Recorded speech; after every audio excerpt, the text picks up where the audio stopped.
अस्सलामुअलैकुम क्लास 10। आज हमने पढ़नी है जनरल प्रॉपर्टीज़ ऑफ बेस। कल हमने देखी थी general properties of acid. Physical properties जो हैं बेस की भी वो आपको उनकी जो है वो बिगनिंग में चैप्टर के दी हुई है, वो जो हमने टेबल देखा था एसिड और बेस का। आज हमने करने हैं केमिकल प्रॉपर्टीज़। केमिकल प्रॉपर्टीज़ क्या होती हैं बेस की? जब हम बेस को रिएक्ट करवाते हैं एसिड के साथ तो क्या होता है, जब हम बेस को रिएक्ट करवाते हैं एसिड के साथ तो वो बनाता है सॉल्ट और वाटर बनाता है। ये वाली जो केमिकल प्रॉपर्टी थी ये आपके पास एसिड्स में भी आई थी कि जब भी हम एसिड और बेस को आपस में रिएक्ट करवाते हैं तो उसके रिज़ल्ट में हमें सॉल्ट और वाटर मिलता है। और इस चीज़ को, इस रिएक्शन को हम न्यूट्रलाइजेशन रिएक्शन भी कहते हैं। ठीक है। सो फर्स्ट ऑफ ऑल उसने क्या किया है, रिएक्शन लिया है, उसने 2 मॉलिक्यूल्स लिए हैं KOH के। ठीक है। उसको उसने किसके साथ करवाया है, एसिड के साथ, यानी कि H2SO4 के साथ रिएक्ट करवा दिए हैं। तो ये जो K था, के 2 एटम्स जो थे वो किसके साथ चले गए, वो उन्होंने बॉन्ड बना लिया ये SO4 के साथ। ठीक है। उन्होंने बॉन्ड बना लिया SO4 के साथ और पीछे क्या बच गया, OH बच गया और यहाँ से H2 बच गया। ठीक है।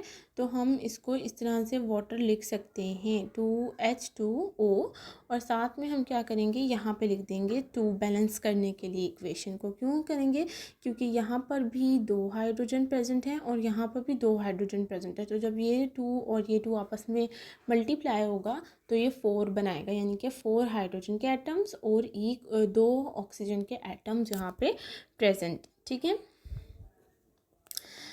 सेकेंड रिएक्शन जो आ जाता है वो एल्यूमिनियम सॉल्ट के साथ करवाया गया है। Alkalis react with aluminium salt to liberate ammonium gas. क्या कह रहे हैं कि जब हम अल्कलाइज को जब रिएक्ट करवाते हैं बेस के साथ तो वो क्या निकालता है, वो एल्यूमिनिया गैस निकालता है, अमोनिया गैस निकालता है, सॉरी।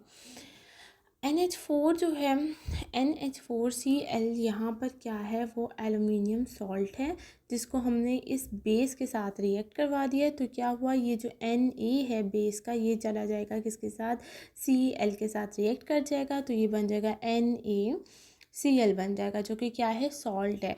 साथ में NH3 है, NH3 में 4 था, NH4 में से एक हाइड्रोजन जो है वो निकल के, हाइड्रोजन यहाँ से एक निकल के क्या करता है, ये OH के साथ बॉन्ड बना लेता है, जिससे क्या बन गया, वाटर बन गया। और यहाँ पर पीछे क्या रह गया, H3 रह गया। H3 अमोनिया गैस बनकर हवा में उड़ जाती है। सेकेंड अगर रिएक्शन देखें तो उसमें भी NH4 2SO4 लिखा हुआ है। NH यहाँ पर ये जो NH4 और ब्रैकेट के बाहर जो 2 लिखा हुआ है, इसका क्या मतलब है कि इस चीज़ के 2 मॉलिक्यूल्स प्रेजेंट हैं। ठीक है। और साथ में SO4 अटैच है एटम। ठीक है। अब क्या होगा कि जब ये इसके साथ रिएक्ट करेगा, किसके साथ, बेस के साथ, ये रही बेस, CaOH2 जो है वो बेस है। ठीक है। तो जब ये इसके साथ बेस के साथ रिएक्ट करेगा तो Ca जो है वो SO4 के साथ रिएक्ट हो जाएगा और CaSO4 बन जाएगा।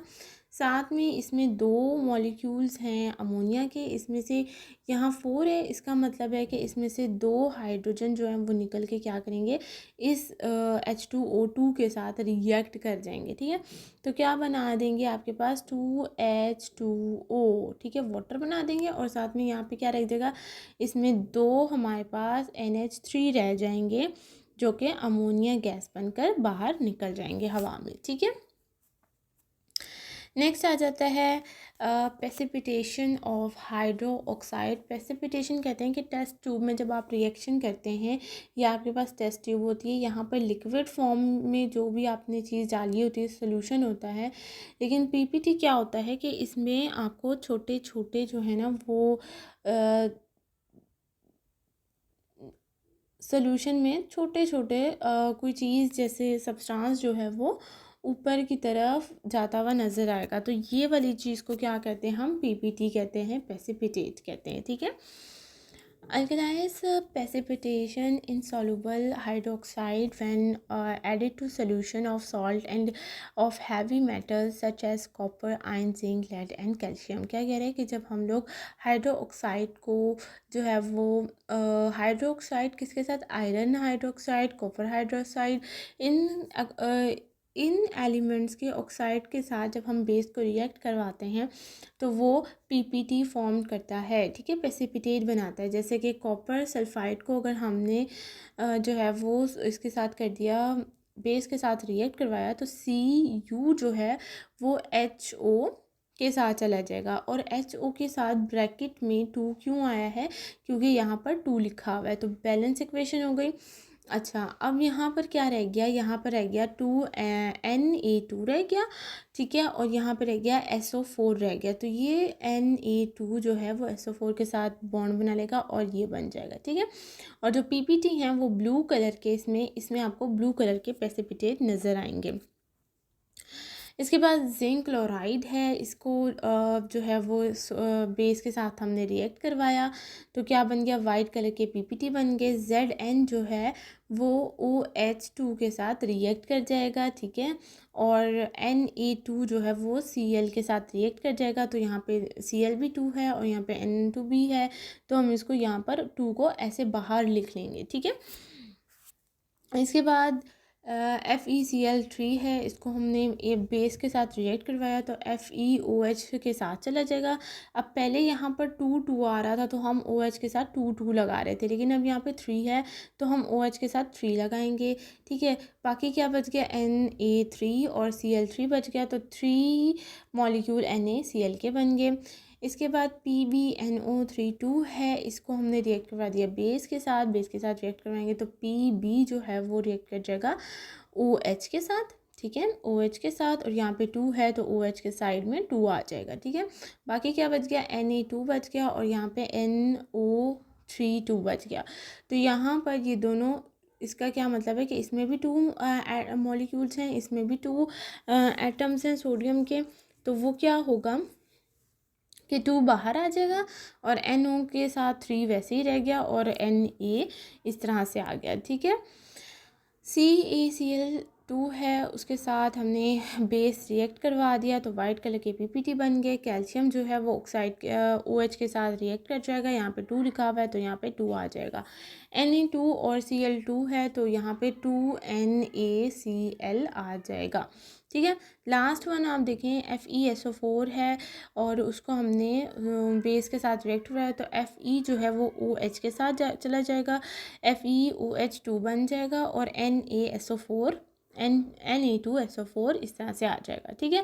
तो आपने ये देख लेना है कि जैसे जैसे जिस हाइड्रोक्साइड के साथ रिएक्ट करवाया उसके पीपीटी हमारे पास क्या बन रहे हैं, कॉपर के साथ करवाया तो ब्लू पीपीटी बने, जिंक के साथ करवाया तो वाइट बने, और आयरन के साथ करवाया तो हमारे पास क्या बना, हमारे पास ब्राउन बने, ठीक है। उसके बाद लेड के साथ हमने करवाया तो हमारे पास क्या बन गया, हमारे पास बन गया वाइट पीपीटी। कैल्शियम के साथ करवाया तो हमारे पास वाइट पीपीटी, फिर आयरन के साथ करवाया तो हमारे पास क्या बन गया, डर्टी ग्रीन पीपीटी बन गए, ठीक है। अच्छा, अब जो है वो यूजेस देख लें इसके। जो बेस है वो कहाँ कहाँ यूज़ किया जाता है। ये जो यूजेस हैं एसिड के भी और बेस के भी, ये बहुत इंपॉर्टेंट हैं आपके शॉर्ट क्वेश्चंस के लिए और MCQs के लिए भी आ जाते हैं, ठीक है। तो आपने ये ध्यान से देखने हैं, पढ़ने हैं। सोडियम हाइड्रोक्साइड जो है उसको यूज़ किया जाता है सोप मैन्युफैक्चरिंग के लिए, यानी कि साबुन बनाने के लिए। जो कौन सा बेस यूज़ किया जाता है, सोडियम हाइड्रोक्साइड वाला बेस यूज़ किया जाता है। इसके बाद कैल्शियम हाइड्रोक्साइड है, उसको किस लिए यूज़ किया जाता है, ब्लीचिंग पाउडर बनाने के लिए, सॉफ्ट किसी भी हार्ड वाटर को सॉफ्ट करने के लिए भी कैल्शियम हाइड्रोक्साइड का इस्तेमाल किया जाता है। उसके बाद एसिड ड्रेन करवाने के लिए भी हम लोग कैल्शियम हाइड्रोक्साइड का इस्तेमाल करते हैं। पोटेशियम हाइड्रोक्साइड ये एक ऐसा बेस है जिसको अल्कलाइंस बैटरीज़ के लिए इस्तेमाल किया जाता है, ठीक है। बैटरीज जो बिजली देती हैं, प्रोवाइड करती हैं, उन बैटरीज़ के लिए, अल्कलाइन बैटरीज़ के लिए जो है वो हम पोटेशियम हाइड्रोक्साइड का इस्तेमाल करते हैं। मैग्नीशियम हाइड्रोक्साइड ये भी एक बेस है जिसको हम यूज़ किया करते हैं किसी भी एसिडिटी को ख़त्म करने के लिए, यानी कि जो हमारे स्टमक में एसिडिटी हो जाती है तो हम ऐसी मेडिसिन लेते हैं जिसके अंदर क्या मौजूद होता है, जिसके अंदर मैग्नीशियम हाइड्रोक्साइड मौजूद होता है। ठीक है, it is also use for the treatment of बीज सिटिंग। ठीक है, एल्यूमिनियम हाइड्रोक्साइड है, इसको यूज़ किया जाता है forming agents in fire exclusives के लिए। और उसके बाद अमोनियम हाइड्रोक्साइड है और ये यूज़ किया जाता है ग्रास स्ट्रेन फ्रॉम क्लॉथ्स। ठीक है, यानी कि अगर घास के स्ट्रेन लग गए हैं, दाग लग गए हैं आपके कपड़ों के ऊपर, तो उसको रिमूव करने के लिए, साफ़ करने के लिए अमोनियम हाइड्रोक्साइड का यूज़ किया जाता है। तो ये आपने यूजेस बहुत अच्छे से देखने हैं, बेस के भी और एसिड के भी। ठीक है, ये शॉर्ट क्वेश्चंस में आते ही आते हैं। तो कल हम पढ़ेंगे पीएच स्केल क्या होता है, और आज हमने ये देख लिया, ये रिएक्शंस आपने जो है वो एक दफ़ा हाथ से खुद करके देखने हैं। ठीक है, जब तक आप करेंगे नहीं आपको नहीं आएंगे। ठीक है, तो आपने ये करके देखने हैं। इसमें कुछ समझ में ना आए, कोई रिएक्शन ऐसा जो आपको समझ में ना आया, आप मुझसे कमेंट बॉक्स में ज़रूर पूछें। और चैनल को सब्सक्राइब कर दीजिएगा, वीडियो को लाइक कर दीजिएगा और अपना ख्याल रखिएगा। अल्लाह हाफिज़।